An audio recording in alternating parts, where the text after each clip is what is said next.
आप मेरे पीछे देख रहे हैं पलामू का नया किला जो मेदिनी राय ने बनवाया था।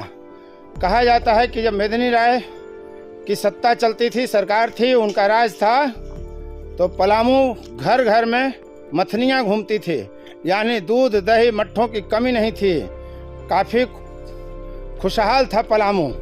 और उस पलामू का यह किला है, उसी मेदिनी राय राजा का यह किला है जो मेरे पीछे देख रहे हैं। और हम वहां आपको ले चलकर घुमाएंगे कि इस किले की क्या खासियत है। आप देख रहे हैं फोर्थ व्यूज। मैं उपेंद्र कश्यप लगातार कठिन रास्ते से चढ़ाई चढ़ते हुए हम यहाँ पहुँचे हैं। करीब 1 किलोमीटर की चढ़ाई है, लेकिन देखिए किस तरह का रास्ता है, एकदम पथरीली रास्ता है और इसके कारण व्यक्ति यहाँ आते आते हाँफने लगता है। तो इस किला का हम आपको आज दीदार कराएंगे, इसके इतिहास को बताएंगे। जो मेरे पीछे आप देख रहे हैं पलामू का नया किला जो मेदिनी राय ने बनवाया था, 1658 ईस्वी में इसका निर्माण हुआ था। अब हम नया पलामू किला के प्रवेश द्वार पर पहुंच गए हैं और आपको दिखलाते हैं। यही प्रवेश द्वार है जिससे हम अंदर जाएंगे। देखते हैं कि अंदर क्या क्या दिखता है और यहाँ आने वाले पर्यटक क्या कुछ इस किले के बारे में बताते हैं। पलामू का यह नया किला है। हमारे साथ प्रभात खबर के पत्रकार यहाँ स्थानीय संवाददाता संतोष जी हैं। उनसे पूरे किले का भ्रमण करेंगे और जानने का प्रयास करेंगे कि इस किले की क्या खासियत है, क्या स्थिति है फिलहाल, और यहाँ का इतिहास क्या है। दीवारें बता रही हैं कि कभी कितना बुलंद रहा होगा यह किला। और देखिए यही किले का प्रवेश द्वार है। कितना भव्य है, कितना ऊंचा और कितना भव्य है। यहाँ सुनो, कहाँ से आई हो? दाऊद नगर से। वाह, कैसा लगा किला? बहुत अच्छा लगा। क्या घूमी यहाँ? रानी का किला देखने बहुत अच्छा है, पुराना हो गया है। ठीक, थैंक यू।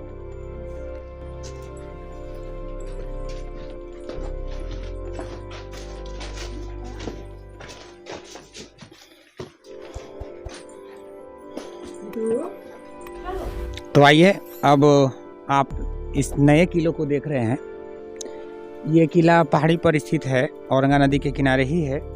और जो पुराना किला था उससे महज आधा किलोमीटर की दूरी पर यह किला है। और इस किले की अपनी एक विशेषता है, जो जानकार बताते हैं उसके मुताबिक 1658 से 1674 तक जो राजा मेदिनी राय का शासनकाल रहा है, उन्हीं के शासनकाल के दौरान इस नए किले का निर्माण कराया गया है। और इसकी भव्यता भी पुराने किले के जैसे ही है, लेकिन सिर्फ अंतर इतना दिखने को मिलता है कि ये पहाड़ी पर है, जो ऊंचाई पर होने की वजह से काफ़ी सुरक्षित है यह किला। और सुरक्षा के दृष्टिकोण से उस समय किला के जो निर्माण कराया जाता था वो किले के देखने से सब स्पष्ट हो जाता है। इसकी दीवारें मोटी हैं और जगह जगह पर सैनिकों के ठहराव का यहाँ पे जो जगह बनाया गया है, ये बताता है कि सुरक्षा के दृष्टिकोण से ये किला काफ़ी महत्वपूर्ण रहा होगा। और यहाँ पे जो कोई भी राजा उस समय रहे हैं वो काफ़ी सुरक्षित रहे होंगे। और शत्रुओं पर पूरी तरह से नज़र रखने के लिए इस किले का निर्माण कराया गया होगा। यहाँ पे शत्रु का हमला करना लगभग नामुमकिन था। पलामू का नया किला जो है मेदिनी राय ने बनाया था, उसके सबसे ऊंचे स्थान पर मैं हूँ। आप देख रहे हैं फोर्थ व्यू। मैं उपेंद्र कश्यप सबसे ऊंचे स्थान पर मैं हूँ। और इसकी एक अपनी खासियत है।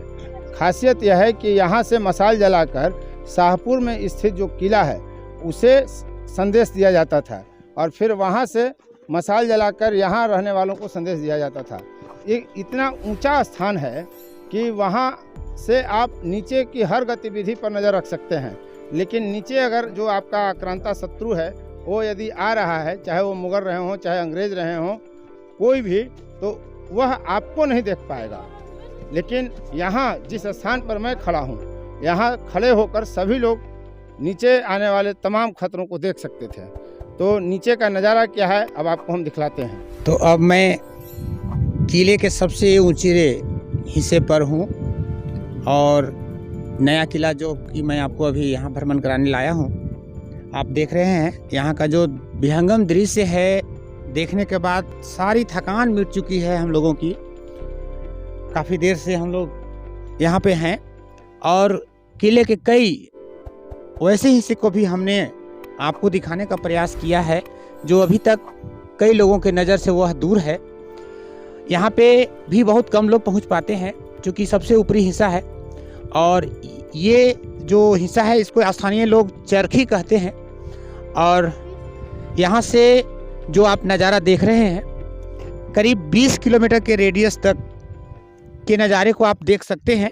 आप देख रहे हैं जो हमारे नदी जो दिख रहा होगा, ये औरंगा नदी है, जो पलामू के लाइफलाइन मानी जाती है। यही नदी आगे कोयल नदी से मिल जाती है और डाल्टनगंज होते ये मोहम्मदगंज के पास फिर सोन में मिल जाती है। कोयल नदी यहाँ के बहुत प्रसिद्ध नदी है, यही औरंगा नदी है। और ये पलामू टाइगर रिजर्व के एक महत्वपूर्ण नदी है जो आप देख रहे हैं। इसी के सटा हुआ ये पलामू किला है और यहाँ से सुरक्षा के दृष्टिकोण से राजा यहाँ किला का निर्माण करवाए थे।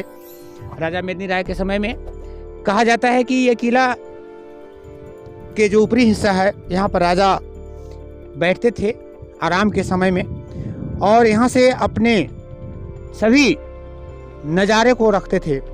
मैं राजा मेदिनी राय के बारे में आपको बता दूं, वे भेष बदलकर यहाँ के गांवों में घूमते थे, यहाँ के सभी इलाके में जाते थे, रात्रि में भेष बदल कर जाते थे और गरीब के हाल जानने का कोशिश करते थे। अगर मान लीजिए कोई गरीब आदमी उनको दिखता था तो उनके सभी सुविधाएं उनके द्वार तक पहुंचाते थे। तो ऐसे राजा थे मेदिनी राय, जो चेरो राजवंश के सबसे महत्वपूर्ण राजा थे। तो ये आप उन्हीं के इस किले को आप देख रहे हैं। और क्या विशेषताएं हैं यहाँ की? इसकी विशेषताएं आप देख रहे हैं, आँखों से आप देख के समझ सकते हैं कि ये पलामू की धरोहर है, आन बान और शान का प्रतीक माना जाता है इसे। चेरो राजवंश में जितने भी राजा हुए, उनका शासनकाल क्या रहा है? कितने वर्षों तक यहाँ चेरों का राज रहा है? यहाँ चेरो राजवंश 200 वर्षों तक रहा है। 1613 से लेके 1813 तक यहाँ पे चेरो राजवंश के राजाओं ने राज किया। सबसे पहले भगवंत राय यहाँ के राजा रहे, बाद में चूड़ामन राय तक अंतिम राजा चूड़ामन राय रहे। वहाँ तक का ये सफ़र है, 200 वर्षों तक रहा है। काफ़ी सुनहरा सफ़र रहा है, उतार चढ़ाव भरा रहा है और कुछ राजाओं ने तो बेहतर किया, लेकिन कुछ राजाओं ने इसे अपनी करतूत की वजह से बर्बाद करने का भी काम किया। मैं आपको बता दूं कि जिस तरह से दाऊद खां ने किले पर हमला किया था राजा मेदिनी राय के समय में, उसी समय में जब राजा मेदिनी राय पुनः इस किले को अपने कब्जे में कर लिए दाऊद खां के जाने के बाद, और औरंगजेब के मौत के बाद यह किला पूरी तरह से फिर चेरो राजवंश के कब्जे में हो गया। लेकिन बाद में इस किले पर नज़र अंग्रेज़ों की हुई, क्योंकि अंग्रेज़ चाहते थे कि पलामू पर अपना कब्जा बनाए रखें। पलामू उस समय लंबा इसका एरिया रहा था और यहाँ पे वो चाहते थे कि अपना शासन को हम बरकरार रखें, पलामू को अपने कब्जे में रखें, इसलिए हमला करने के लिए उन्होंने सोचा। और कैमक जो कैप्टन थे वो पटना से निर्देश दिए कि यहाँ पे हमको हमला करना है, और उन्होंने लेस्ली नामक अंग्रेज अफसर को यहाँ पे हमला करने के लिए बोला था। कैमक के कहने पर यहाँ पे अंग्रेज़ों के द्वारा भी हमला हुआ और हमला करने के बाद भी जब वो इसको हथियाने में नाकामयाब रहे तो फिर षड्यंत्र करके उन्होंने किले को अपने कब्जे में ले लिया। आसान कभी नहीं रहा है इस किले को फतह करना। जी हाँ, चाहे मुगल काल हो चाहे अंग्रेज का काल हो, इतना घनघोर घने जंगल के बीच किला था नहीं। हाँ, बहुत बाघ के बारे में तो कहा नहीं जा सकता। आप जैसे देख सकते हैं यहाँ से अभी भी इतने वर्षों के बाद भी घना जंगल है और बाघ तो यहाँ पे जैसे घूमते रहते थे, ऐसे लगता था गांव में बाघ जाके जानवर को पकड़ के खा जाते थे। तो बाघ से भी डरते थे अंग्रेज के ऑफिसर हों या उनके पहले जो दाऊद खां के जो सैनिक थे, उन लोगों को बहुत भय लगता था। और संभवतः इसीलिए इस किले का निर्माण नदी किनारे कराया था इस बिहार जंगल में राजाओं ने, ताकि हम सुरक्षित रह सकें और अपने राज्य को हम बढ़िया से शासन कर सकें। ये किले का जो आप हिस्सा देख रहे हैं एक महत्वपूर्ण हिस्सा है। इसके ऊपर में चरखी है जहाँ से पूरे 20 किलोमीटर के रेडियस में दृश्य को देखा जा सकता है। इसी चरखी पे हम लोग चढ़े थे? हाँ, इसी चरखी पर हम लोग चढ़े थे और इसी के जस्ट नीचे ये कुआं नुमा है, जो बताते हैं इतिहासकार लोग कि यहाँ पे अनाज को रखा जाता था सुरक्षित रखने के लिए ताकि ख़राब नहीं हो।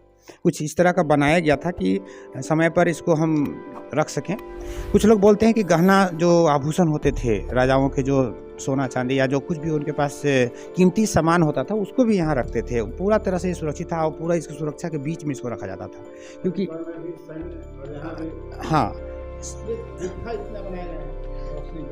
हाँ रोशनी के लिए बनाए गए हैं। और लोग बताता है कि उसमें इसमें और भी कुछ छिपाने के लिए, जैसे कुछ गहना कोई सोना चांदी का रखना है तो हाँ उसको पैक कर देना, ताकि उसको कुछ नहीं समझ सके कि यहाँ पर क्या है। मैंने सबसे गुप्त जगह इसको माना जाता था किले। जी हाँ, कि नया किला जो पहाड़ी पर स्थित है, उसके हम लोग सबसे खूबसूरत जगह पर पहुँचे हैं। इसको नागपुरी गेट कहते हैं। इसकी खूबसूरती आप देख रहे होंगे, एकदम सिर से पांव तक खूबसूरती का नमूना है। और जो कोई भी इसको देखता है अवाक रहता है, क्योंकि जब लगभग 400 वर्ष के बाद इसकी स्थिति ऐसी है तो अंदाज़ा लगाया जा सकता है कि जब पहले निर्माण किया गया होगा तो इसकी रूप रंग कैसा रहा होगा।